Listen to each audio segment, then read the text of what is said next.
Ontem, 14 de setembro, a igreja celebrava a exaltação da Santa Cruz. No dia 15, um dia depois, isso todos os anos, na vida litúrgica da Igreja Católica Romana, celebramos Nossa Senhora das Dores para unir exatamente o Cristo que nos salva naquela cruz redentora e a sua mãe que intercede pela salvação da humanidade. Nós até podemos falar de Jesus Cristo sem Maria, mas nós não podemos falar de Maria, de um contexto mariológico, sem a presença de Cristo. Por isso que, olhando hoje para este Evangelho de João, capítulo 19, e nós estamos aqui contextualizados no Calvário, no Monte Caveira, onde Jesus estava naquele momento sendo crucificado e ao mesmo tempo salvando a humanidade.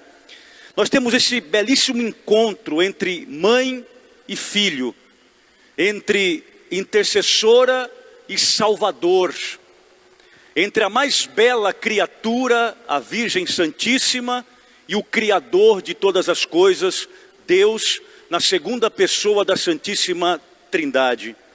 Eu queria destacar 5 pontos breves. Primeiro, eu sempre imagino o Jesus sofrendo as dores na tragédia da cruz, morrendo, sangrando, já tinha apanhado antes, estava totalmente chagado, o corpo dilacerado, rasgado. Retomando o profeta Isaías, lá no Antigo Testamento, nós podemos reinterpretar, hermeneuticamente falando, que Jesus é o servo sofredor, aquele que nem tinha aparência humana, portanto estava desfigurado. Mas naquela cruz, sentindo-se abandonado até pelo Pai, Jesus pôde colocar os seus olhos na mãe. Quantas e quantas vezes, quando estamos passando por uma dificuldade, estamos passando por um momento de calvário, existencialmente, humanamente falando, nós procuramos olhos que nos olhem, olhos que digam para a gente, sem nenhuma palavra, apenas pela força do olhar, eu estou aqui com você. Maria não podia mudar aquela situação de Jesus. Embora sendo mãe, aquela que gerou, aquela que deu, que amamentou, aquela que carregou no colo, aquela que o colocou carinhosamente na manjedoura, aquela que o protegeu, ela não poderia tirá-lo da cruz, porque tirá-lo da cruz significaria tirar-nos da salvação. Mas Maria fez o que ela pôde fazer naquele momento. Esteve presente no momento trágico, cruel, em que a humanidade fazia com o seu filho Jesus. Onde estava Pedro? Onde estava aquele que momentos antes tinha decepado a orelha de Malco? Onde estava aquele que disse para Jesus que em nenhum momento o abandonaria? Onde estava o Papa?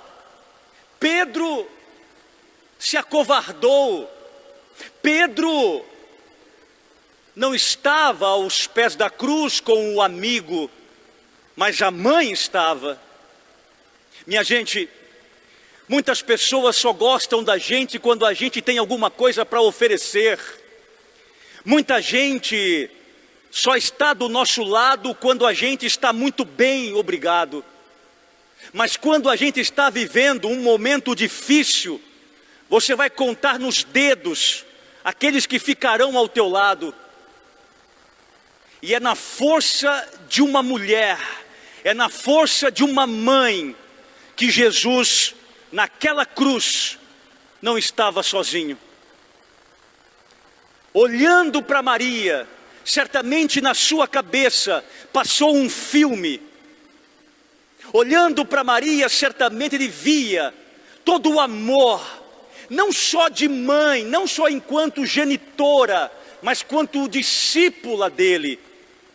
Santo Agostinho vai dizer que Maria é o que ela é, não simplesmente porque ela gerou, trouxe ao mundo, através de suas entranhas, o Salvador. Não. Agostinho vai dizer que Maria é quem ela é, porque primeiro ela gerou Jesus no coração. Porque Maria também é discípula, fiel seguidora de Jesus. E aqui eu posso ligar esse texto de João 19 com outro evangelho. Quem quiser ser meu discípulo, tome a sua cruz de cada dia, renuncie a si mesmo e siga-me. Nossa Senhora, que estava aos pés daquela cruz, junto do seu filho crucificado, é a discípula que também carregava a sua cruz. Por isso que nós a chamamos de Nossa Senhora das Dores. Todo mundo que tem cruz tem dores, mas todos aqueles que têm as suas dores e sofrimentos têm um Deus que nos ajuda a carregar a nossa cruz. Você que é leigo, eu que sou consagrado, todos nós temos cruzes, minha gente. Mas todos nós temos dois grandes modelos.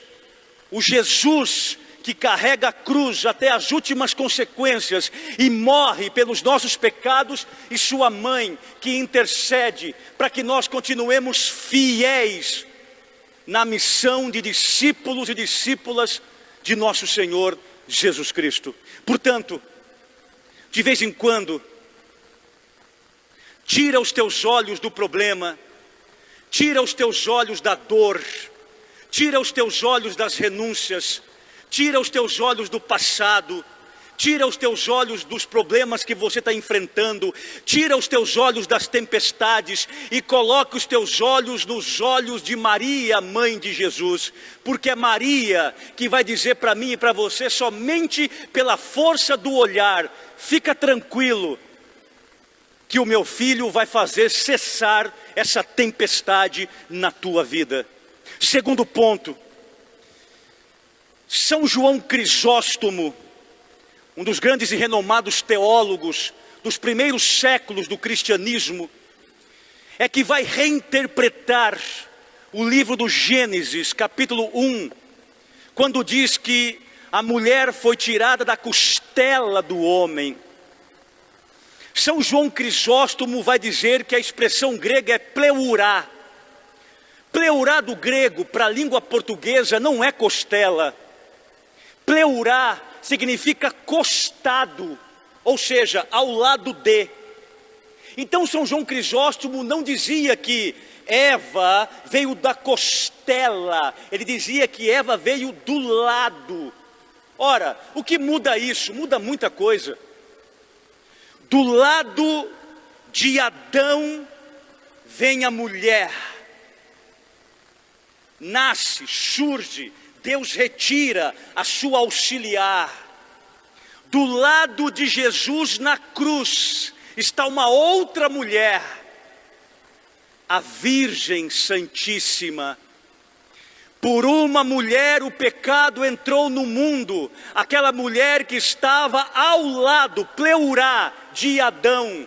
Por outra mulher a salvação, Maria, que está ao lado de Jesus na cruz.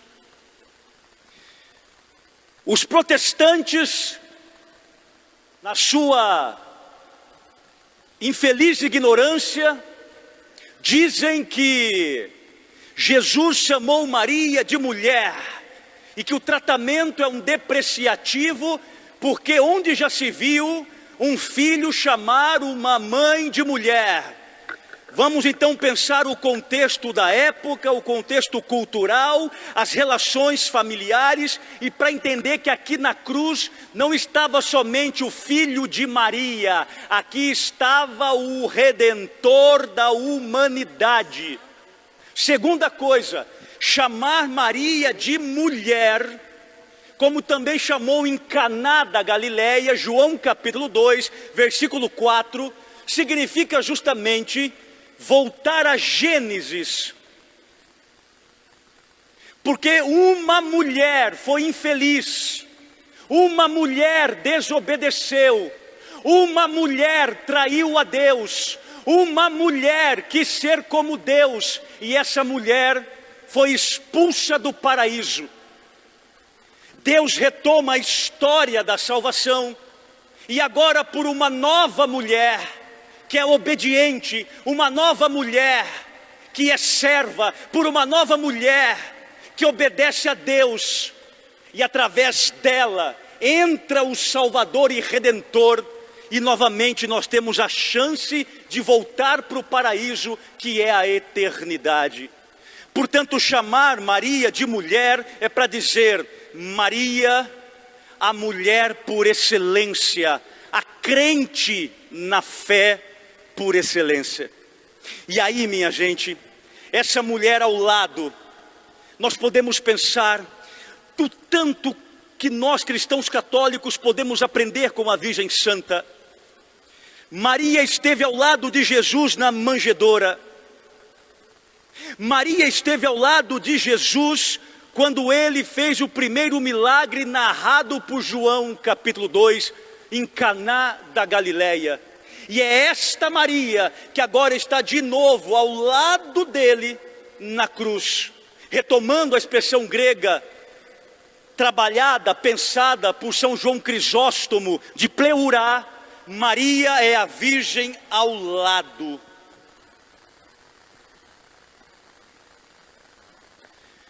Por que nós devotamos Maria? Por que não é idolatria pedir as bênçãos, a intercessão de Maria? Porque quando eu estou do lado de Maria, eu estou do lado daquela que sempre esteve ao lado de Jesus. Maria não é salvadora, Maria não é redentora, mas Maria é a intercessora, é aquela que está ao lado. Na língua hebraica nós chamamos de Gebirá. Maria Santíssima é por excelência a mãe rainha. Isso é lindo. Quando nós celebramos a Assunção de Nossa Senhora, que fora assunta ao céu de corpo e alma, a teologia da igreja, a mariologia, a cristologia, a eclesiologia, está nos ensinando uma única coisa, minha gente. Aquela que esteve ao lado de Jesus na manjedoura, aquela que esteve ao lado de Jesus no primeiro milagre em Caná, da água para o vinho, aquela que esteve ao lado de Jesus na cruz, é agora aquela que está ao lado dele no céu, na glória.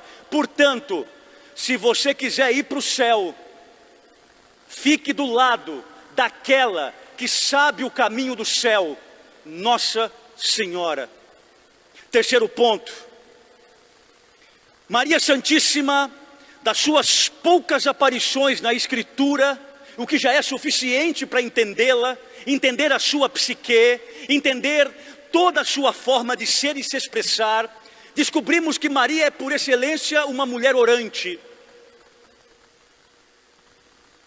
Nossa Senhora na casa de Isabel e Zacarias, ela vai explodir de alegria e vai dizer, a minha alma engrandece ao Senhor, o meu espírito exulta em Deus meu Salvador, porque Ele olhou para a humildade de sua serva, doravante todas as gerações chamar-me-á de bem-aventurada, porque o Todo-Poderoso fez em mim maravilha, santo é o teu nome. Maria está muito feliz, Maria ora quando está feliz. Mas Maria também teve cruz. E na cruz, Maria estava orando. Mas alguém poderia me dizer, mas padre, o texto não diz que Maria estava orando. Muito bem, é a questão do olhar, é a questão da interpretação, é a questão de ver entre linhas. E é isso que o teólogo faz, olha nas entrelinhas do texto, na exegese, na hermenêutica do texto. Escute bem. Naquele tempo, perto da cruz de Jesus, estavam de pé Maria, sua mãe. Maria estava de pé. Eu, como padre, infelizmente, Já fiz muitos velórios onde uma mãe sepultava o filho. E é a coisa mais triste deste mundo. Eu nunca, ao longo desses meus anos de sacerdócio, eu encontrei uma mãe suficientemente de pé ao lado do caixão.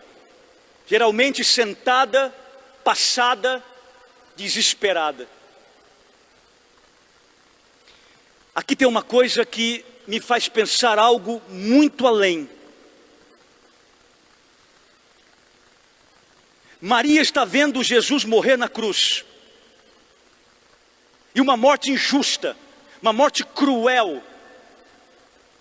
É verdade que Maria não compreendia ainda não, tudo o que estava acontecendo, de fato, toda a identidade profunda de Jesus nosso Senhor.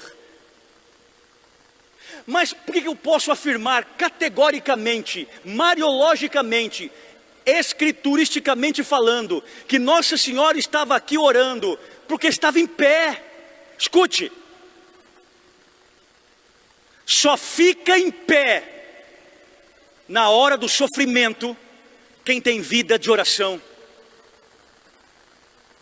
Só fica em pé na hora que a morte visita a tua casa quem tem vida de oração. Só fica em pé quem está enfrentando um tsunami, uma tempestade, uma tragédia, quem tem vida de oração. Essa mulher, esta mãe, a Virgem Santíssima, só está em pé aqui, porque Maria é a Virgem orante. Segunda coisa, essa mulher está em pé, porque essa mulher tem uma relação profunda com o Espírito Santo.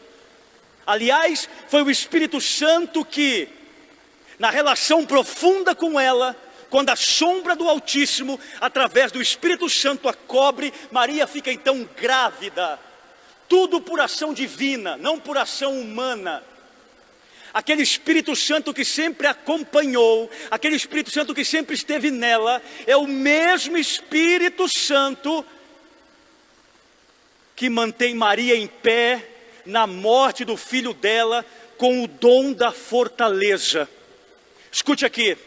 Eu não sei qual é o teu problema ou quais são os teus problemas. Eu não sei quais são as tuas tempestades. Eu não sei o que você está vivendo na tua vida. Mas hoje, aprenda com Nossa Senhora. O Calvário só vai passar se você tiver uma vida diária de oração e intimidade com o Espírito Santo. E pedir ao Espírito Santo todo dia o dom da fortaleza, porque se não for o Espírito Santo, eu sinto muito te informar, meu irmão, você vai cair, você vai se destruir.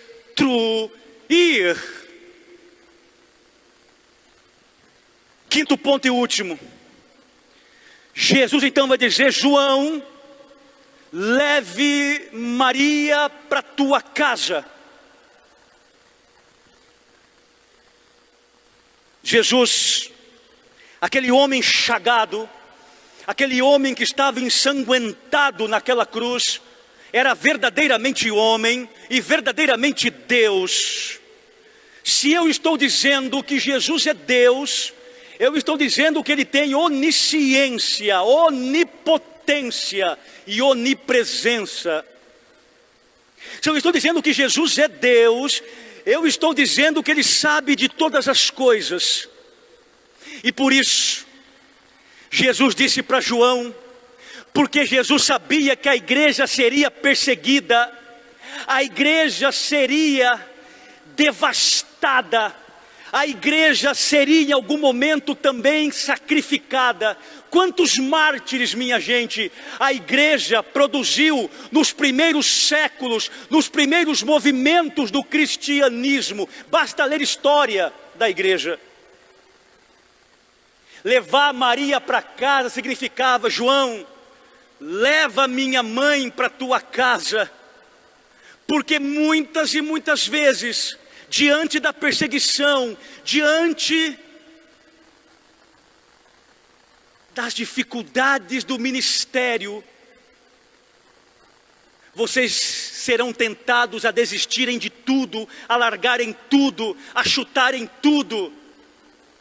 Mas olha para minha mãe, porque ela estará do lado de vocês, ensinando vocês que a única forma de você não abandonar sua família, não abandonar o seu ministério, não abandonar o caminho de Jesus, é ter uma vida de oração e uma vida no Espírito Santo. Irmãos católicos, leve Maria para a tua casa como João levou, mas não para casa em construção física, não.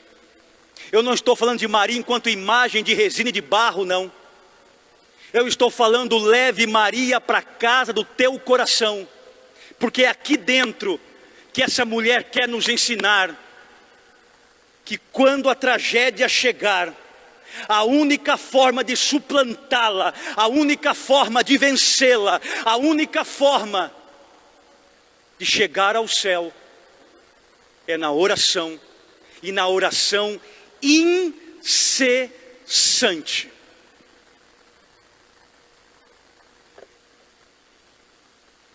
Deus não vai tirar a tua cruz, escute isso, nem precisa pedir, nem a minha, nem precisa pedir. Não tirou nem do filho dele, quanto mais a minha e a tua. Aliás, quem quiser me seguir tem que ter cruz. Você não quer cruz? Pode seguir qualquer filosofia de vida, menos o cristianismo.